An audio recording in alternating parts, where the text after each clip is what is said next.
மதுரை மக்கள் வந்து எப்படி சொல்றது, ஒரு சித்திரை திருவிழா நடந்தா எப்படி இருக்குமோ, சித்திரை திருவிழா பார்க்கறதுக்காண்டி மதுரை மக்கள் எல்லாம் அதிகாலையில் 5 மணிக்கு 2 மணிக்கு 1 மணிக்கெல்லாம் கிளம்பி ஆற்றுக்கு வைகை ஆற்றுக்கு போயிடுவாங்க.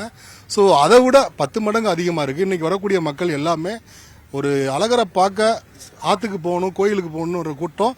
அதே மாதிரி இந்த இதில் இளைய தளபதியை பார்க்கணும்னு சொல்லி வர்றாங்க.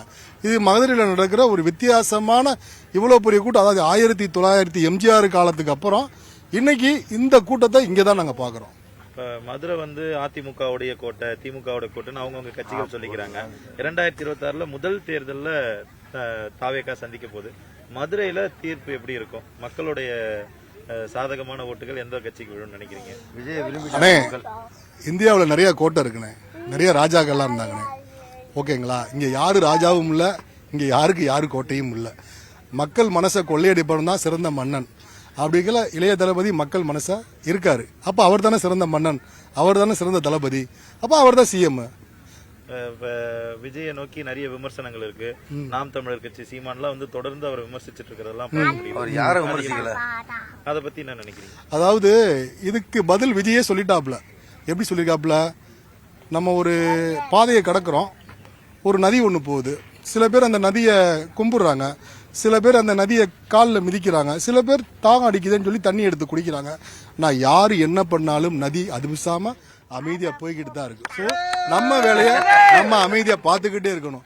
கடுப்பேத்துறவண்ட கம்முன்னு, உசுப்பேத்துறவண்ட உம்புன்னு இருந்தா வாழ்க்கை ஜம்முன்னு இருக்குன்னு சொல்லி தளபதி சொல்லியிருக்கிறாரு. மாநாடு எப்படி இருக்கும்? மொத்தமா மாநாடை வந்து நான் சொல்றதை விட நாளைக்கு பாருங்க உலகமே சொல்லும். நான் சொல்லணுங்கிறது அவசியமே இல்லை. இது மாநாடுங்கிறத விட எப்படி சொல்றது, உலகமே திரும்பி பார்க்கக்கூடிய விஷயங்கள் ஏதாவது நடந்திருக்கா இந்தியாவில்? உலகத்தில் ஏதாவது நாளைக்கு நடக்கும். நாளைக்கு நடக்க போகுது. புத்தாண்டை பார்த்துருப்போம், தீபாவளியை பார்த்துருப்போம், ரம்ஜானை பார்த்துருப்போம். ஸோ எல்லா மதங்கள்லையுமே எல்லா பண்டிகை காலங்களையும் பார்த்துருப்போம்.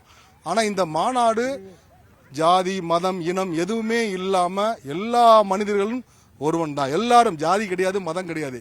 இங்க எல்லாரும் சமம், எல்லோரும் சமம். இங்க ஏன் ஜாதி, ஓன் ஜாதி, கீழ் ஜாதி, மேல் ஜாதி எதுவுமே கிடையாது. கடவுளால் படைக்கப்பட்ட ஒரு ஆண் ஒரு பெண், எல்லாரும் ஒரே ஜாதி. இவ்வளவுதான் வாழ்க்கை.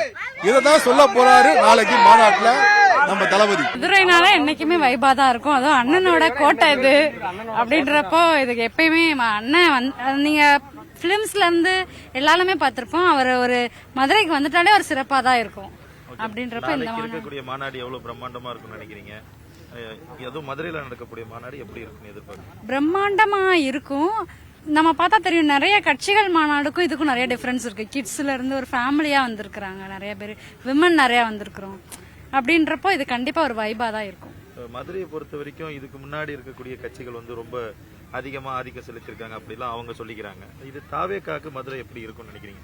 ஃபர்ஸ்ட் டைம் எலெக்ஷன் 2026ல எல்லாருமே வியந்து பார்ப்பாங்க. தருமபுரி மாவட்டத்திலிருந்து வரோம். தருமபுரியில் பெண்ணாரம் சட்டமன்ற தொகுதியிலிருந்து ஏரியூர் ஒன்றியத்திலிருந்து எல்லாம் வரோம். தளபதி பார்க்கறதுக்காக தான் நாங்கள் ஒரு நாள் முன்னாடியே கிளம்பி இங்கே வந்து சேர்ந்துருக்கோம். தளபதி வந்து பார்த்தா தான் எங்களுக்கு பெரிய சந்தோஷம். நாளைக்கு தான் மாநாடு தொடங்கும் போது இன்னைக்கு வந்துட்டீங்க. ஆமாம், நாளைக்கு எக்கச்சக்கமான கூட்டம் இருக்கும். நான் கிட்ட நெருங்க முடியாது, எனக்கு தெரியும். ஏற்கனவே விக்கிரவாண்டி போன போய் நாங்கள் ரொம்ப சிரமப்பட்டுட்டோம். அதனால் முன்கூட்டியே நாங்கள் வரணும்னு சொல்லி காலையிலேயே கிளம்பி இப்போ வந்து சேர்ந்துருக்கோம். நைட் இங்கே ஸ்டேஜுக்கு முன்னாடி வந்துட்டு போகிறோம், வேற எங்கேயும் போக போகிறதில்ல. தளபதி பார்த்தே அப்படின்ற வெளியில வந்திருக்கோம். இங்க எவ்வளவு நேரம் ஆனாலும் சரி இங்கே தங்கியிருந்து விடிய முடிச்சிருந்த கூட தளபதி பார்த்துட்டு தான் அடுத்த நாள் வீட்டுக்கே போக போறோம். விக்கிரவாண்டியில ஏமாந்துட்டு இந்த வாட்டி பார்த்துருவோம் தளபதியை. எங்க உயிரே தளபதி தான். நாங்க பெண்ணாகரம் தான், தருமபுரியில இருந்து பெண்ணாகரத்துல இருந்து விக்கிரவாண்டிக்கு போனோம். ஆனா உள்ளே போக முடியல.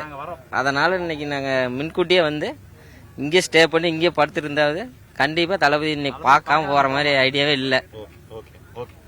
கண்டிப்பா பாத்துட்டு தானே போவோம். ஃப்ரெண்ட் ஆக்கிக்கோங்க. தந்தி டிவியின் சப்ஸ்கிரைபர்ஸ் அண்ட் ஃபாலோவர்ஸ் குடும்பத்துல நீங்களும் இணையுங்க.